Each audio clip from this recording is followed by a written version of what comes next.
Have you ever met one of those people who just can't be stopped? It's like they're unstoppable. Yeah, I have. Me too. What's their mystique? Nothing stops these people.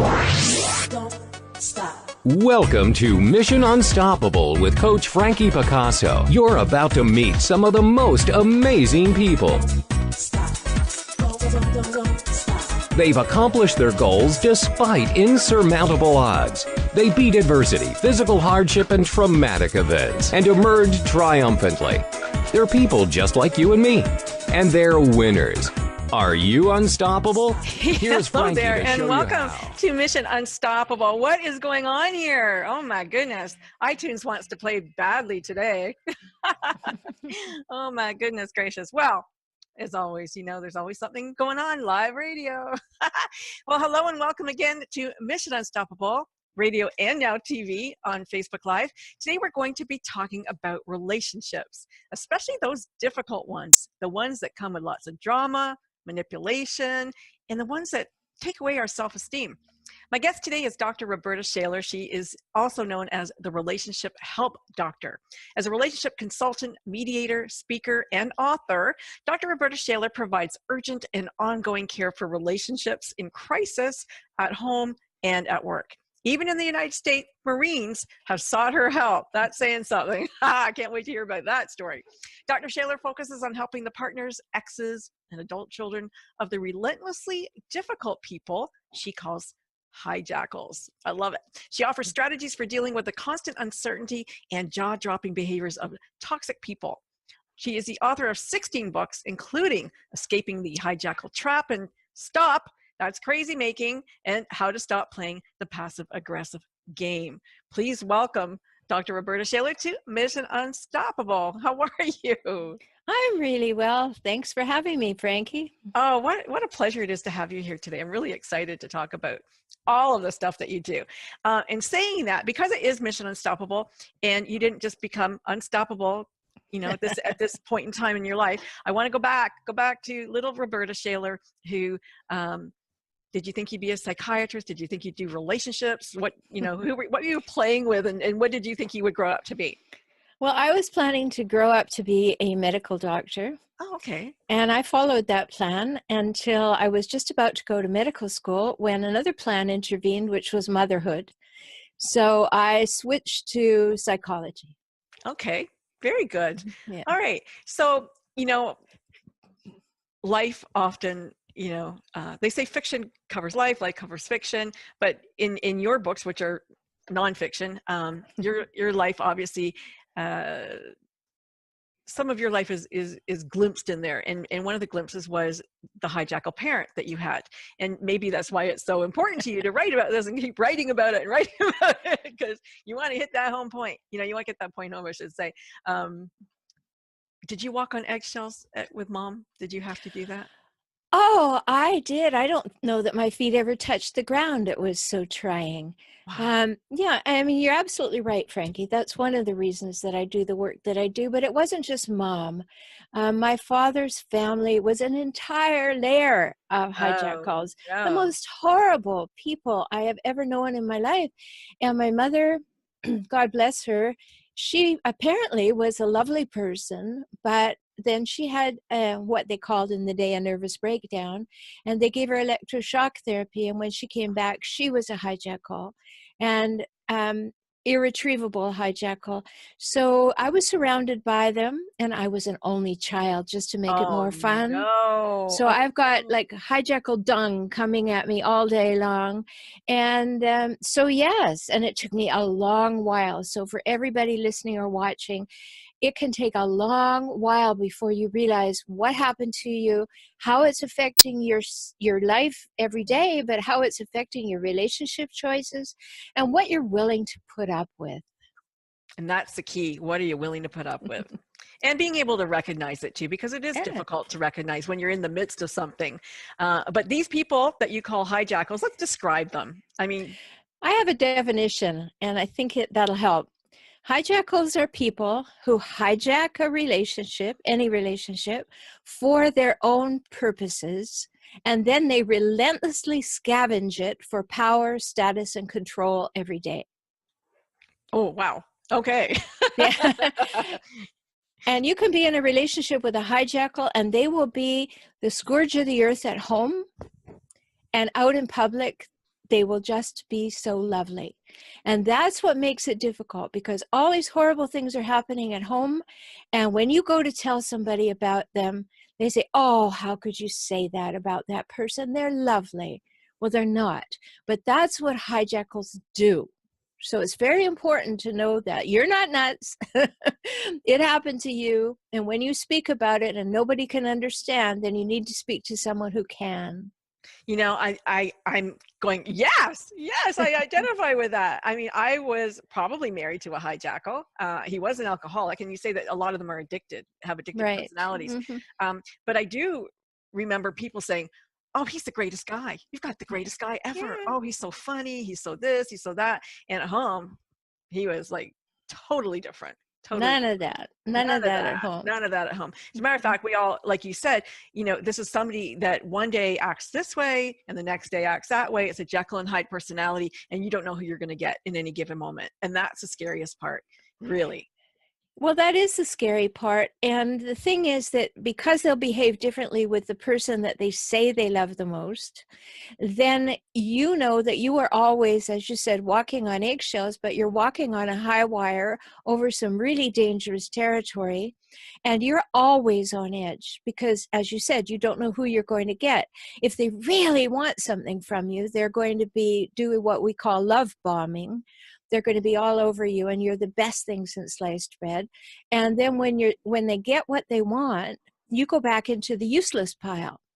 And so frequently I say, and, you know, I have Facebook groups about this, and I put out a lot of graphics.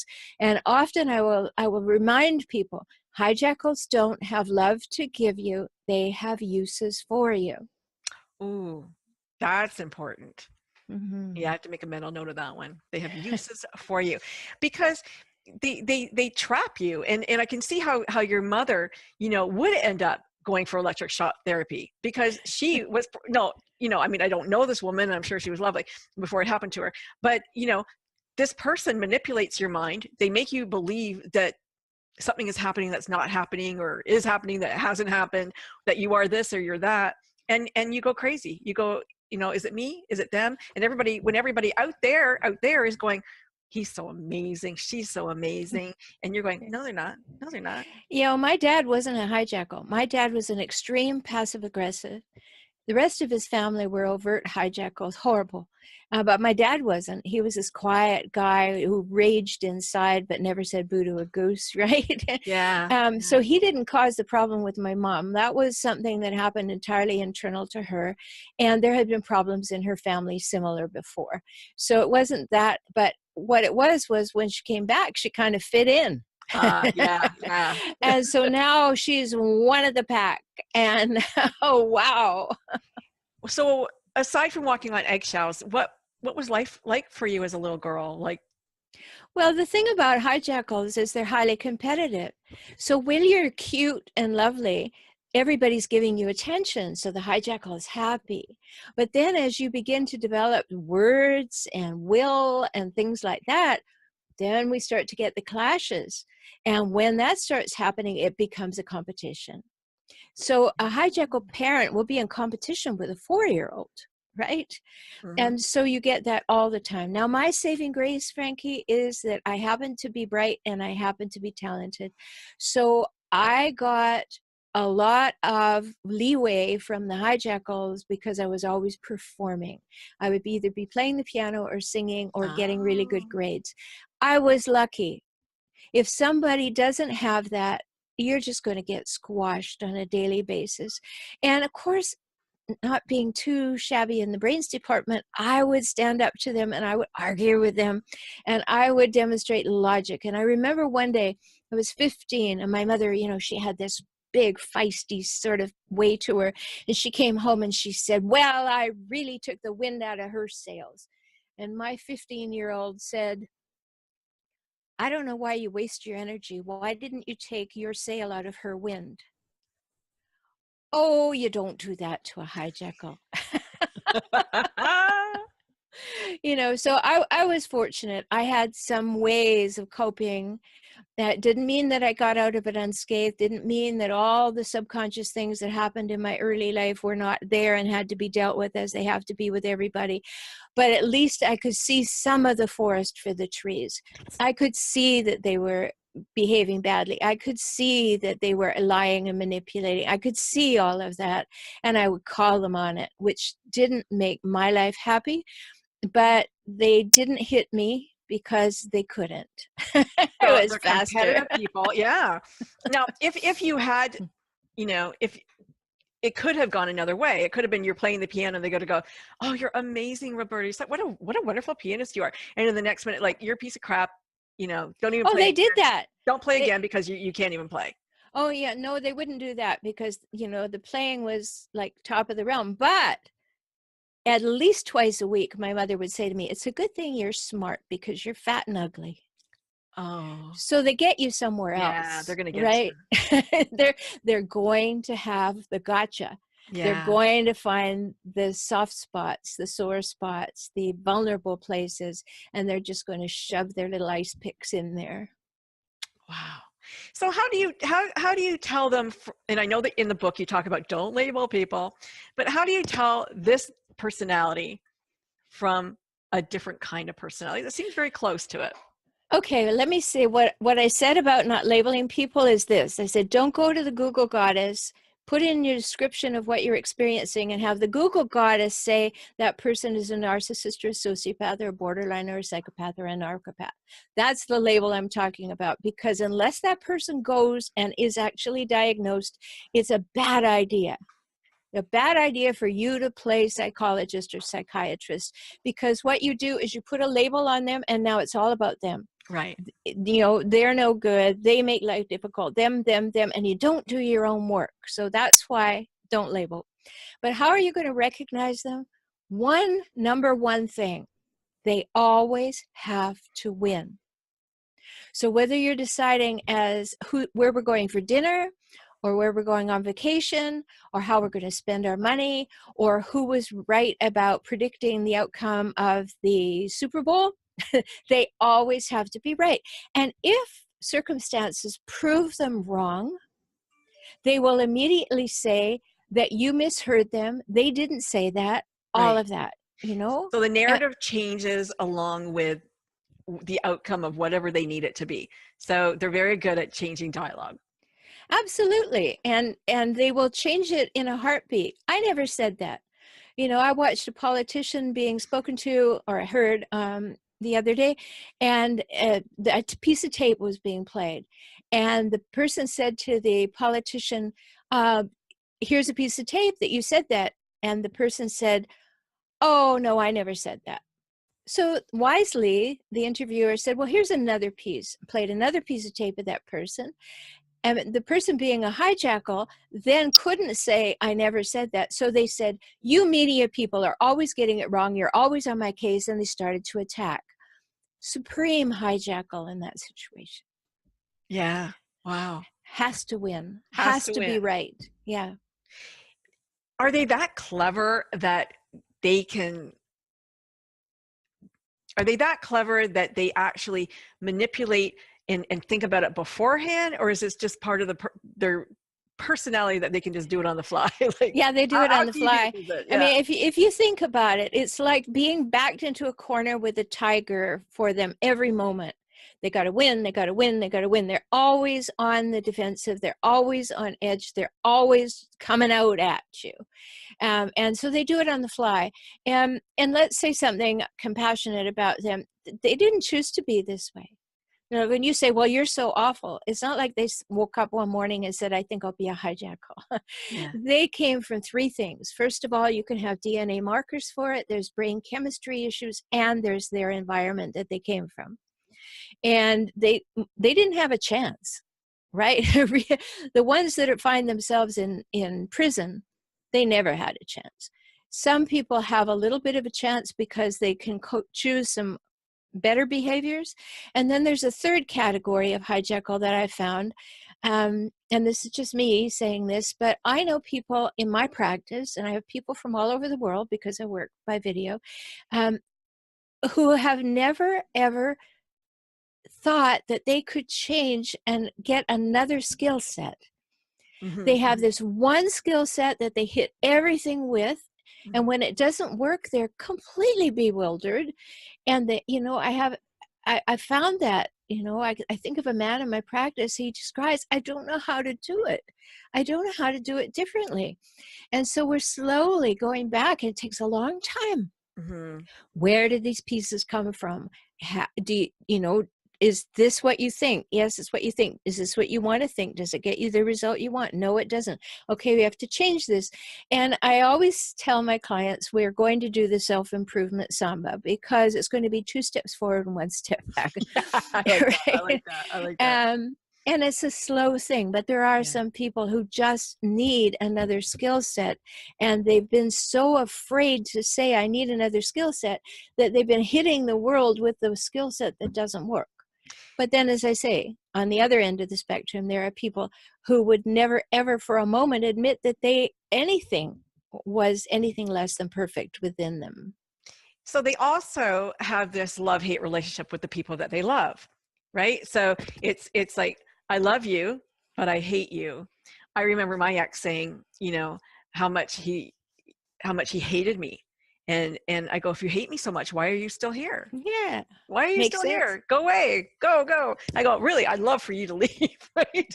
But they stayed. They kept staying. And when I tried to go, it's like, no, you can't go. No, I'm going to pull you back in. No, you can't go.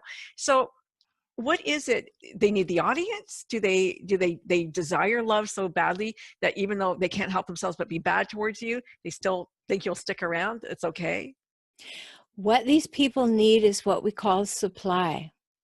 They need to have enough supply around. Usually that's one person at a time, but they always have prospects in the wings, if not a second or third person that they're actually seeing and cultivating to make sure that if you go, there's somewhere to go, right? Right. And so they always need supplies. So when they say go away, and then they realize instantly what they did, and then they say come back, right? Actually, I write about that because I say they shove you away yet demand that you stay. That's one of the subtitles of one of my books. And yeah, that's what they do, because they need control and power over you. That's it, control and power. But they really aren't powerful and have no control. They're really very insecure. Well, they have both power and control because people give it to them. But they are insecure, and that's why they have extreme needs for power and control. And so as long as they pick a person, hijackal bait, that's what I call it, as long as their hijackal radar is working and they can find the hijackal bait, somebody who will accommodate them, somebody who will look at them and say, oh, you've just never been loved well enough. You just need more love. You need more time. You need more attention. You need more nourishing. You need me to be more patient, less demanding. I will make myself into a pretzel for you, and then you'll change. You'll change back into that charming person I met. Now, whether that's male or female hijackals, it doesn't matter. We get hooked on hope that the charmer will return. So there's a woman in your book that you talk, Mia, let's call her that, that you talk about in the book, who was, you know, the party girl, and she had this great guy, and they partied and it was wonderful and they traveled and all this great stuff. And then she finds herself, like you said, pregnant at 32. You couldn't figure that one out. So now you're getting married, and then she doesn't want to be a mom. She goes back to her party behavior. Why would she have needed to be married or wanted to have that baby to capture this man? What would be the benefit of that when she's going to go out and do her behavior again? Power, control, and acquisition. She got him. Okay. The big gotcha. I got him now. He's mine. I've got my hooks into him. Now I can set him aside and I'm fine. I can go do whatever I want because I've got this compartment filled. I have the partner. But because hijackals only think about themselves, now what do I want? Oh, I want to have fun. So in that case, that woman went off and left my client with her son for 10 years. She just went 10 years. She just went and did whatever she wanted, saw the child occasionally, Did he divorce her during that time? Oh Oh, good. yeah.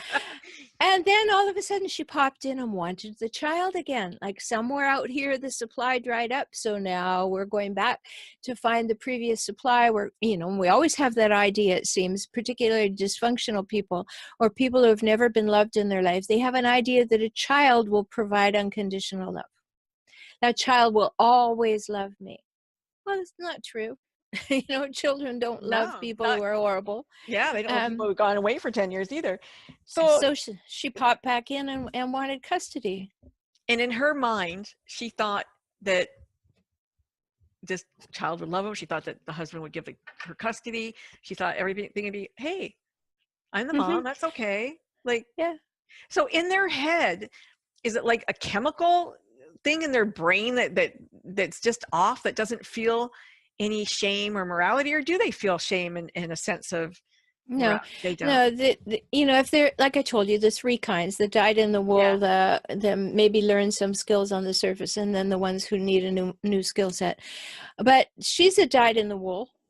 So no, there's no shame. There's nothing. It's, I want what I want when I want it. I'm always going to win. You're always wrong. You are always at fault. You always lose. I'm going to keep you in ambiguity and uncertainty forever. So just when you think you've got me figured out, I'll change.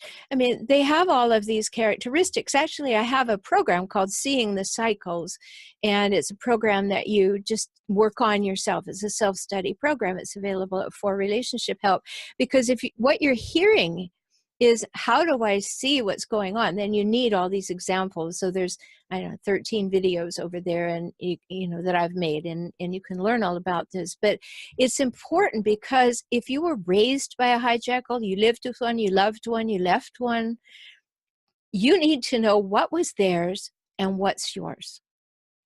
Let's take a moment here. You are listening to Mission Unstoppable Radio and TV. Dr. Roberta Shaler is my guest today. I'm your host, Frankie Picasso, and I'm going to say hi to Ariane. Thanks for joining us, Ariane. I appreciate it. Good to see you here. Okay, so how do they differ from a narcissist? No, they don't. Oh, they are a narcissist. Yeah, the reason, as I said earlier, I don't like psychological labels, because they're, you know, they very seldom go for a diagnosis, so you don't know what they are. So if you just picked that up on the internet, or somebody told you they were, start using the non-clinical term hijackal. They have those traits, they have those patterns, they have those cycles, but you don't know their psychological profile, so don't play with that. But they are all the same. All hijackals drink from the same pool of traits. Okay. Doesn't matter psychological label or not. Just know that they have these traits, these patterns, these cycles, and they will not change unless they're in that third category that says, I really want to change and I don't know how. But they might say that to you too, just to keep you around. Oh yeah, but we'll find that out right quick. Okay. Because they know how to play the game. They know how Exactly. So let me say something, Yeah. Frankie, right there. I have had so many clients, and I know that this is true, who have gone very hopefully to professionals with their partner, hoping for change. If people are not like me, who work with this specifically, they don't see this very often. So what happens is the hijackal hijacks the session. The hijackal manipulates, exploits, and seduces the professional over to their side. The professional and the hijackal then turn on the partner, and the partner gets doubly wounded. If that's happened to you, make sure that you go to a professional who understands hijackals. Wow. And I'm sure that, okay, I don't know if there's a sign out there that says hijackal expert, but I know that you or I probably wore one over our head. I mean, I always say needy, apply here, but how do we turn that neon sign off now? You know, professionally, they're attracted to us because of our caring nature, I think. But personally, you don't want that. You want somebody who can be independent of you and healthy. Yeah, no, I see that differently, Frankie. I don't, people come to me because of my expertise. They're not drawn to me because of who I am. I mean, I have such a wide range of reach that they come because they say, oh, there's somebody who understands. Not only has she lived it and gone through it and lived it far too long before she figured it out. And then back in the day, there was nobody who could help. I had to figure it all out because it just wasn't something that was talked about. And then I had to help. I figured out how to help other people. So I know that people come because they know that they will be seen, and they know that when they bring their partner, that if I see them together, and I only work in packages so that we know we're dedicated to working for a while. And if we start to see that behavior and I start to call that behavior for what it is, the hijackal will run for the hills. And that leaves the partner with the rest of the package to solve the problems. But I can see them and I can validate for someone that those are the patterns. They are actually with a hijackal. And then they can begin to, okay, it's not my fault. It's not all me. Now let me remove the part of me that is enabling this. Let me change that. And I always say to my clients, unless you're being sexually or physically abused, let's do the work before you make a plan to leave. Because you want to take your empowered, strong, new self out of the relationship. You don't want to get over there and then do your healing. Right. Yeah. Makes sense. But they can, let me ask you this. What percentage would you say comes to you and says, oh, but I love them so much and I don't want to leave them, and they're just, you know, they make the excuse for them. They bring all that, they just have to sit there because their partner's sitting there going, you know, he wasn't loved as a child, and you know, his mom left him at, you know, at the library like my ex did. Yeah, you know, so these are the things. And so because they love them and they're going to make excuses, and as a therapist, you're going to go, okay, you've got your shit and you got yours. What's our and it's different piles. Yeah, they're different piles. But they, you know, okay. And I'm going to back up because you did say that they've got somebody waiting in the wings. So how are they picking these people? Are they like the hypnotherapist that does, you know, in the casinos, and they can just look at you and go, yeah, you're going to be easy peasy. Yes. Yes is the answer. There's two things that they want. They want the easy peasy, and then they want the highly challenging so they can prove how good they are. Right? Okay. So it's like a big con all the time. It's a big con. Oh, sure. Yeah, because it's all about me.com. Like, look at what I can get. Look at what I can do. Look at how I can manipulate this situation, exploit it, you know. And hijackals cheat. Yeah, let's be clear about that. You asked me what percentage of women or men are sitting there as the partner of a hijackal saying, yeah, but I love him. By the time they get to me, it's about 70%, but they're on the edge, quickly willing to have me show that they need to get it down to zero really quickly. You know? And it's not, and I shouldn't say that, because you can love somebody, but leave them. Of course. Right. So you can keep loving them more. Yeah, that's the key, right? You have to love yourself more to go. And your children, and your because especially your always children. Remember that you and I. You know, I taught a lot of parenting classes, Frankie, and there was always this moment. Young parents of young children are always really keen to become great parents, and I'd say to them, big shock value. I hope that you enjoyed the 3 minutes of conception. And they would look at me with a strange face. I say, because at that moment you chose to be the model of a woman, a man, and a man and woman in relationship with each other for the rest of your lives. How are you doing? Right? So we are the model for our children, and they are taking it in. You know, our brains grow till we're 25 years old. So when we're little, we're taking everything in through our senses. You know how they put everything in their mouths and feel everything. And they're taking that in. Am I safe here? Am I not safe in this world? What is going on?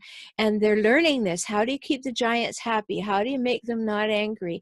You know, what do? You're learning all that. Before you have language, you don't know you learned all that. And this is what goes into making you hijackal bait. because Yeah. you try to please those giants and, you know, keep them away. And if there's substance abuse going on, then you've got a double whammy. Like they're like this and then they're like that. And you have to learn all of this. So this is a really big unpacking that has to happen. And not just that, those little ones believe that they're the cause for everything. They do. You know, I always remember these two little girls came in because their mom wanted them to understand what was going on, and their father had left the home a couple of months earlier. And so I said to them, do you know why Daddy doesn't live with you anymore? And this is prime example of how the brain works before the development of the prefrontal lobes at 7 or 8. And they both said, yes. I said, well, why is that? And the little one said, because I left my bicycle behind his car. Oh. That's how children process information at certain levels of brain growth. So if you think that the child can understand when you say, you know, well, Daddy's going away and it's nothing you did, Mm-hmm. child doesn't understand that. Child is hardwired to believe that the child was instrumental in the parent leaving. And it's very difficult. I mean, yes, the prefrontal lobes kick in, it's between 7 and 8, but it's like anything, we have to learn how to use them. So that takes us another 2 or 3 years to learn how to use them. And then we start to have rational, linear, sequential thought. Then we can go back and say, well, I remember a lot of noise when Mommy and Daddy would be in the kitchen, and Mommy was always crying. Maybe Daddy wasn't being very good to her. Maybe that's why Daddy left. Mm-hmm. But not at 5 or 6. Yeah. I left my bike behind the car and Daddy got mad and now he doesn't live with us anymore. That's so sad. It is. It's really sad what we do to our kids, man. Yeah.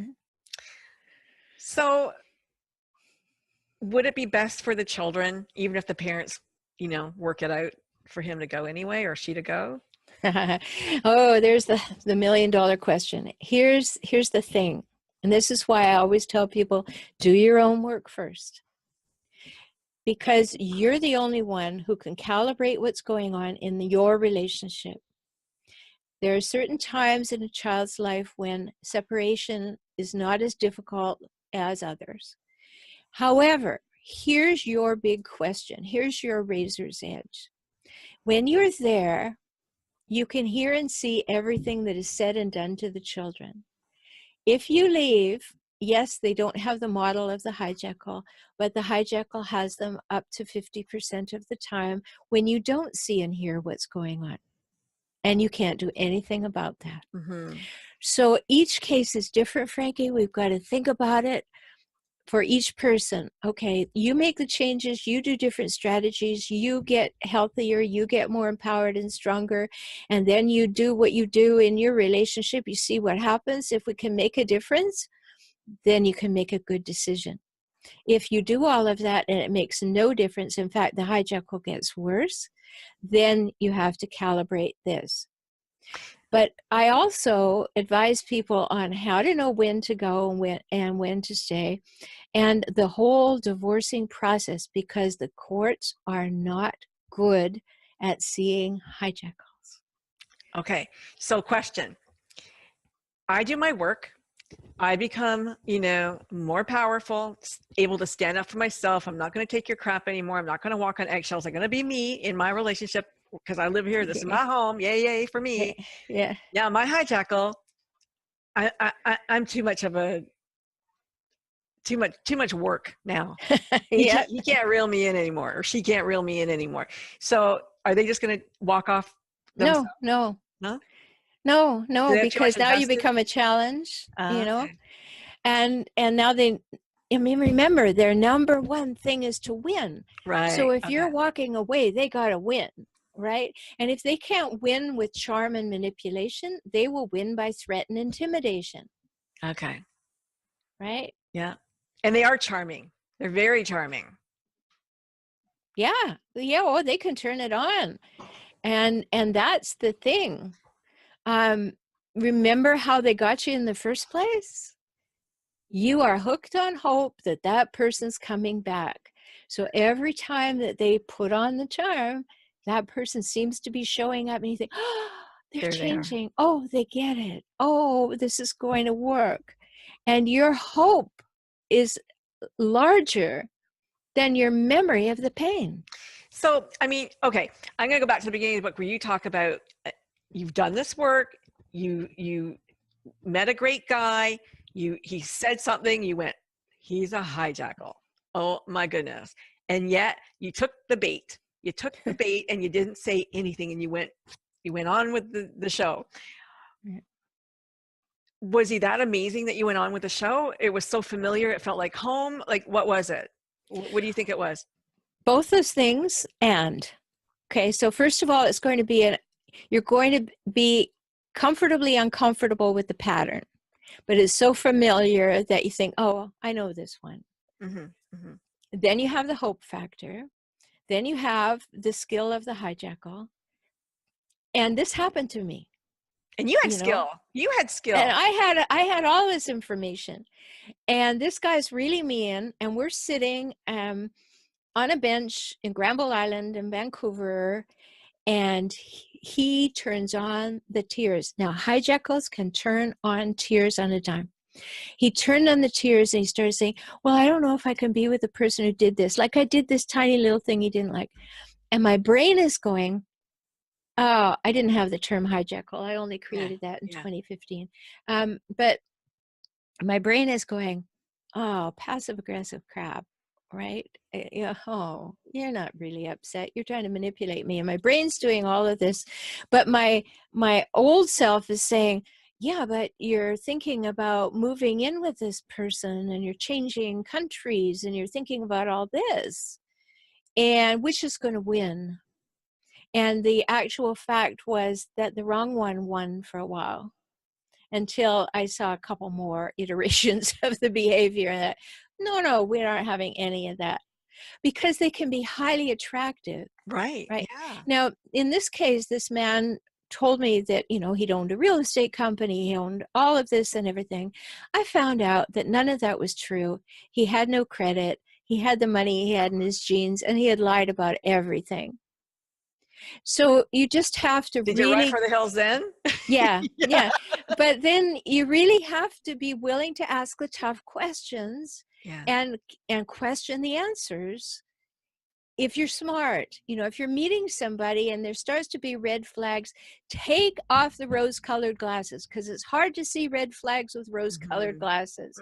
You want the happily ever after, but you're not going to have it with a hijackal. So rip off those rose-colored glasses and see the red flags and talk about them. So I don't like that. Let's lay it out there again. So you've got this personality. They're charming. They can be extremely good looking. They're very disingenuous though, but they're smooth, and they can reel you in, and they can cry on a dime, and they can pull at your heartstrings, and they can make you seem like you're the most fabulous thing in the world, and then they can turn on you again. Now you're 1, 2 dates in, 3 dates in, 4 dates in even. What might they say to you for that red flag? The first red flag. What might happen? Oh, well, one of the first things that they like to do is they invite you somewhere, and then at the last minute they tell you that they can't come. Oh, okay. All right. So immediate control. Like, I wanted to, I really wanted to, but I can't come. And you buy it. Okay. The second time that it happens, they'll make really good excuses. I have to work. I have to do this or that. The other thing, you have to be able to stand up at that moment and say, I cannot deal with this behavior well. I need 4 hours notice if there's going to be a change, unless you're on the way to the hospital. And you better have bandages when you come up. And you need to be able to tell the truth. You see, we've got this nice gene. Yeah. And people who are attracted to hijackals have this nice gene that give them the benefit of the doubt way too many times. No, you got to put your sleuth hat on. You got to have a different person in your head, your own little Sherlock Holmes that says, No, he said that. And then he said this, those two things don't go together. I either need to ask a question or observe that and say, I think I'll take 3 steps back. Okay. So I believe I know somebody who's involved with somebody like this. And even though they put their sleuth hat on and they're like, they're still going for it. They're still going for it. So how do we stop that behavior? Well, first of all, give her my card or him my card, because they need a dose of reality. And I serve up reality doses really well. And they can talk to you because you've been through it, you know it. So give them your card. Tell them, okay, you're not seeing, the reason I'm saying give them a card is you're not seeing this clearly. You're so involved in the hormone haze that you're hoping too much and ignoring too much. And so can we speak about this, or do you just want me off your back? And if you want me off your back, I'm not going to say I told you so, but this is my final thing that I'm going to say. I see it. I wish you saw it. Get some help. Yeah. And I can see from your personality and their personality that this type likes a strong personality because it's more of a challenge. There's a win there for me. There's a win there. But you say it's not premeditated. Well, Is it's it not like the primal brain in that that I goes think for it? it's not like I think I'll go out and control somebody tonight. It's just like I have this innate need to be that way, to get my needs met. And how I get my needs met is by demonstrating that I have control. They're the master manipulator. Okay. I had a boyfriend like that. I was young. I was 15 or 16, 15 in high school. And we made plans to go out, like you said. And then right at the very last minute, he would say, oh, I can't come. So it was the control thing. He liked to know that I was home, that I didn't go out. He could go out, but I was at home. And the second time he did it, I go, well, guess what? I'm going out. See you later. And he was furious. He came after me, whatever. But you know what? I'm not going to be controlled by somebody. That's not my personality. So freedom's like my number one value. And I don't know if it helps to know what you value, but I think it helped me to know what I value. And I really value freedom. And I don't like people telling me what to do. And I certainly didn't like getting all ready. So the second time it happened, it's like not happening again, buddy. First time I can forgive you. Second time I'm understanding why you're doing it, because you want to go out and you don't want me to go out. Very smart at an early age, Frankie. Yeah, I guess so. I don't know where it came from, but I mean, I didn't take my own advice like the third time around, maybe, but that's the behavior that we're talking about. People who do that kind of thing. Sure. And they promise you something and then have 10 good reasons why it always has to happen in the future so that you'll buy into hanging it. Wow. Right? It's just phenomenal. It is. So tell me about the addiction part of their personality. Well, if you're addicted to control and you're addicted to feeling good and you're addicted to finding things, then substances have appeal to you, right? Because you have an addictive personality already. You're addicted to control. You're addicted to being right. You're addicted to being powerful. You're addicted to exerting that power. So you honestly believe that nobody knows what you're up to. Hijackals believe that they're the smartest person in any room, and the other people have no idea that they're doing it. So they can be this master manipulator pulling all the strings, right? A puppet master. Yeah, exactly. So it's important to recognize that that's what they're doing. From their point of view, it's just, I'm going to go out, find what I want, take it, and then move on. So they're predators, and they're looking for prey. You said that they're the masters of the silent treatment. Yeah. Well, how can you control somebody? You love me? You want to talk to me? I'm not going to talk to you. I had a fellow come into my class years ago, and he said to me, we were talking about the silent treatment. He said, well, how long does it make sense for someone to give you the silent treatment? I happened to know him, so I said, how long does your wife give you the silent treatment? He said, up to 6 weeks. What? Yeah. And he put up with it? Yeah. Oh my gosh. Yeah. And so this is a way of withholding, having power over you, withholding your presence from somebody.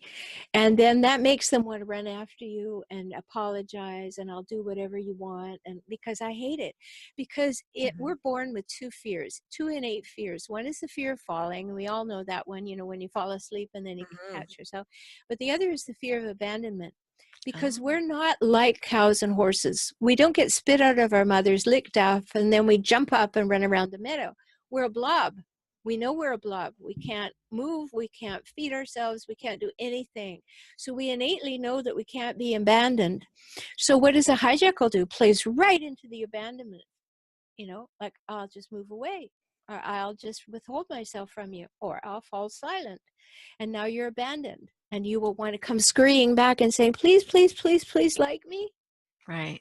That's what happens. But they would do that if you made an effort to leave or something. They would probably. Oh, sure. Talk to Because you they're going then. to play this game. Yeah. Come closer, go away. Yeah. Yeah. Love you, hate you. Love you, hate you. Yeah. But love and hate has nothing to do with it. All it has to do with it is I have a use for you. Right. And if I think I've got you in my back pocket and everything's cool, then I'll go out and find somebody else. And I'll have more supply.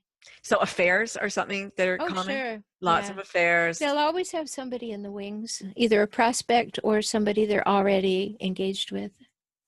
Wow. And they'll deny it, but they have it. And they also, these days, of course, love to have, it means nothing on Facebook, right? Yeah. Those are emotional affairs. Emotional affairs mean things. Mm-hmm. And they are mean things. Yeah. Yeah. Wow. I want to hear about the Marines. Tell me about what would you have done for them? Just a switch here. Sure. Well, I was called in because they had a hijackal in a group. Oh. And they didn't know they had a hijackal in the group. But, in certain places, many times when I'm working in corporate or small business, there are places where you have a mixed group. So you have people who are in a union, people who are not in a union, people who are protected, people who are unprotected. Well, in this group, there were 5 different kinds of employment options there.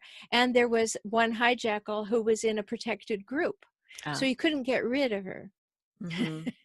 So how do we play nicely together? And that's what I was called in to say, can we possibly play nicely together with this person?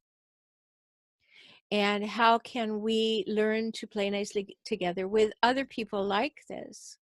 Well, the result of it all was that there was tremendous growth. And of course, being a governmental agency, as soon as there's a tiny bit of improvement, then my services are no longer needed instead of fixing the problem. Right. Yeah. Yeah. But the actual result was that that woman became my client, and we dealt with everything that was going on. She got a much better job somewhere else, and she knew who she was and who she was taking and what wouldn't work, and she was much happier. So what would it look like, though, in an environment like that? Because they can't get away with the same things they could get away with a spouse or a boyfriend, girlfriend. Well, in a workplace. I was speaking at the California HR conference a couple of years ago, giving this talk on hijackals in the workplace. And one brave soul in the middle put his hand up and he says, well, what happens to them? And I said, well, hold on to your seats. They get promoted. Yeah. Because the department they're in wants rid of them, and they don't care where they go, so they'll either make a lateral or a vertical promotion. Slowly, hijackals in organizations go like reverse pinballs. They go back up, and slowly they get into management. I was called in to the head office of a restaurant chain because the senior VP was, of course, in my words, a hijackal. I walked in and she said, I understand I have to put up with you for 12 sessions, but I don't have any intention of talking to you. And that was the beginning of the coaching relationship. Okay. Yeah. So that I either work with an individual or I work with a team or I train. And I always say, let's start with training to see who can do better. So let's start with some very specific training. Like I'm just about to do a webinar for the Canadian HR Association. And it's called how to effectively management key high conflict people with less drama. A training like that. Okay, here are some things to go and try. See if they're effective. Here are some ways to speak to somebody. See if they're effective. See what your part is. And when you change that, see if that's effective. And so we then up-level the entire team or department or organization if it's a small business. And then maybe that will take care of it. If the person is a dyed-in-the-wool hijackal, it won't take care of it, but everybody will feel a little more empowered. And when the group feels empowered, the hijackal either has to blow up and show their true colors, or else they begin to go underground a little bit and go looking for somewhere to have control elsewhere. Because it would be extremely disruptive in a workplace. Oh, it's horrible. Yeah. I mean, but then the often whole they're the climate. boss. They're the boss or the CEO already, right? Yeah. Very, very difficult. Very difficult climate to work in. Like, that's another place that I would say, you know, if you know your values, be in alignment and you could get out or whatever. But some people, they don't have a choice. And, you know, when you're like with the Marines, I mean, you're enlisted. You can't just go. You know, you have a contract. Right. And imagine how attractive, and I have no statistics on this, but imagine how attractive it is to be in an organization where by the title or the stripes you have on you, you have power over people. And imagine if you're a hijackal and that happens. So what happens is hijackals will demonstrate great leadership skills and be promoted and promoted while the people beneath them are complaining and complaining. Right. Right? Yes. But because they're getting the results that they were hired for, nobody wants to listen to their complaints. And because the people who are complaining don't want to lose their jobs, we get that dynamic. You know, it's funny. I see this cartoon. I see that cartoon character with the minions, you know, kind of, and the bad guy with all his, you know, sycophants, let's say, who surround him because they need that love and adoration, going off and ordering people about. And these people do it because they think they're getting a little bit of, you know, the pepper, the glitter, or whatever comes off of them. Yeah, and that's what happens because we are all, each one of us is the result of our background. Yeah.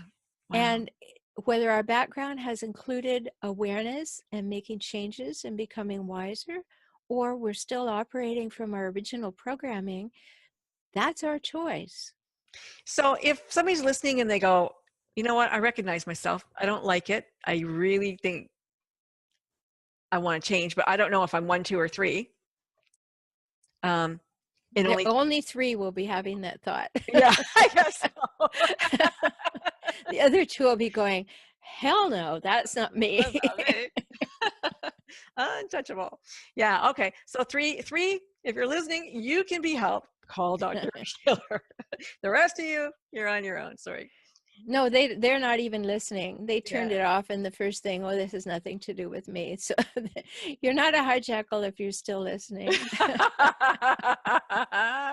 Well, don't they like to hear about themselves? No. No? Okay. Because they're not hearing about themselves. They're hearing about somebody else. Gotcha. Okay. So what advice do you have other, you know, they can call you the wives, the exes, the children of, is there work for children? Can you do work with children of hijackal parents? What young children that get their self-esteem or their confidence or whatever at this stage, if they have to stay with them? Yes and no. I mean, I can't override a parent, and a hijackal parent will never allow their child to be spoken to that way. What if a parent is divorced? And then you can, but here's the rub there, Frankie. People who are divorced and take someone to a professional have to have the approval of both parents. So unless the person has 100% legal and physical custody, they can't make the decision to bring the child to see me. They have to have the other person's okay. Is that the state of California, or is that everywhere? Well, it's generally everywhere because, of course, that's the right thing to do. I mean, you can't go off and take your child to live in a cult just because you're divorced. You've got to have someone's approval. Are painfully you know, Then you go through the court. yeah, I think they But went the through the court. hijackal's not going to say, you call up and say, hey, I want to take my child because they've been terribly damaged by your behavior. I need you to sign this form. They're not going to do that. No, they're not going to do that. What No. a shame. So they have to Yeah. wait until they're what, 16, 18? What, 16. Yeah. 16, then they can do it themselves? Mm-hmm. Yep. And then by then they have no idea. They're interested in hormones. Yeah. Yeah. So we're probably not going to figure this out for a young person until they're 28 to 30, because then they've had relationships that didn't work, or things that have hurt them deeply, and they start saying, why? Mm-hmm. It's just the pattern of how we grow up. So we keep trying things, and we don't really realize that maybe I got the wrong goods in the beginning. Maybe I need to go back and have a look, Last 2 minutes. What do you want? The floor is yours. What do you want to say? Well, I want to say that if any of this makes sense to you, if you were raised by a hijackal parent, I really want to touch on that, Frankie, because we Mhm. didn't. If you were raised by a hijackal parent, you're going to have some deeply underlying things that are going to affect every relationship you have. Maybe you truly, at the very base of who you are, do not believe that you're lovable. Maybe at the base of who you are, you don't believe that you could trust anyone. Maybe you have no idea of what emotional intimacy takes to create it. Mhm. And these things then can be gone back and learned. It's not your fault you didn't have that, but you want them. You long for that. So go get them. Mhm. Learn how you were wrongly instructed and not given the good goods in order to have the life that you most want. And you can go back and get that. And if any of this makes sense to you, get help.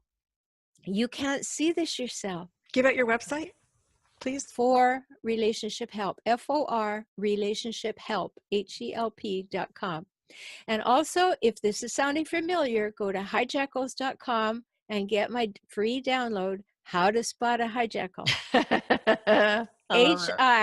HIJACK, hijack, ALS.com, like jackals.